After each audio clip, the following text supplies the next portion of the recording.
নমস্কার বন্ধুরা, আমার চ্যানেলে নতুন একটি পর্বে আপনাদের সকলকে স্বাগত। হিন্দু ধর্মে একাদশী তিথিটির একটি বিশেষ মাহাত্ম্য রয়েছে।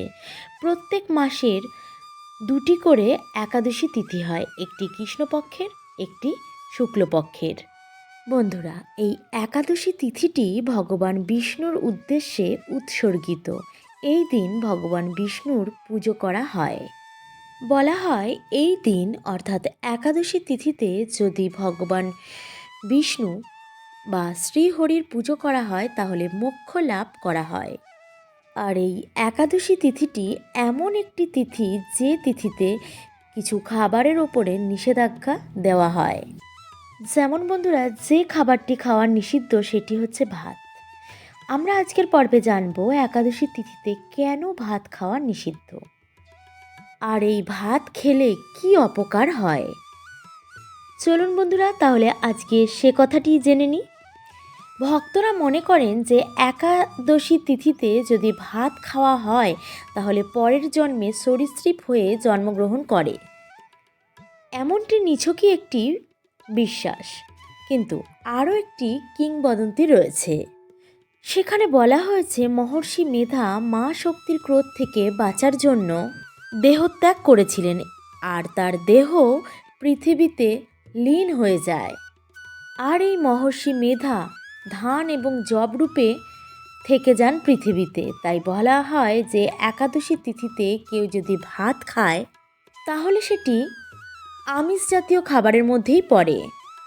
আর এই কারণেই একাদশীতে ভাত খাওয়া নিষিদ্ধ। একাদশী তিথিতে যে ভাত খাওয়া নিষিদ্ধ তার একটি বৈজ্ঞানিক কারণও পাওয়া যায়। চাল, যেটি আমাদের মনের কারণ, এবং চালের মধ্যে জলের পরিমাণ বেশি থাকে। আর বন্ধুরা, এটা তো আমরা সবাই জানি, চাল কিন্তু জলের ওপরই প্রভাবটি বেশি ফেলে।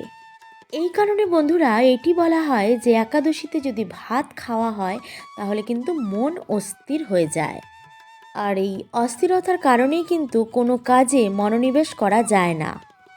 আর এই কারণে কর্মকাণ্ডেও কিন্তু ব্যাপক প্রভাব ফেলে।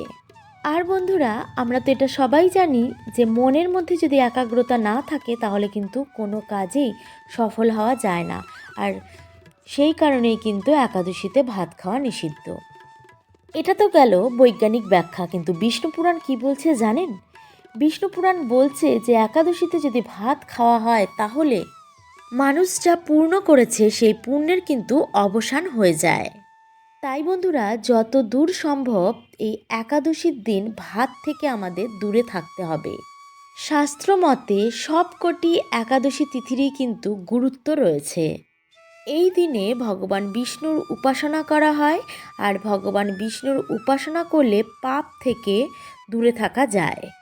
ভাত ছাড়াও একাদশী তিথিতে আরও কিছু খাবার বর্জনীয়। তার মধ্যে রয়েছে যব, শুঁট এবং 5 রকমের ডাল।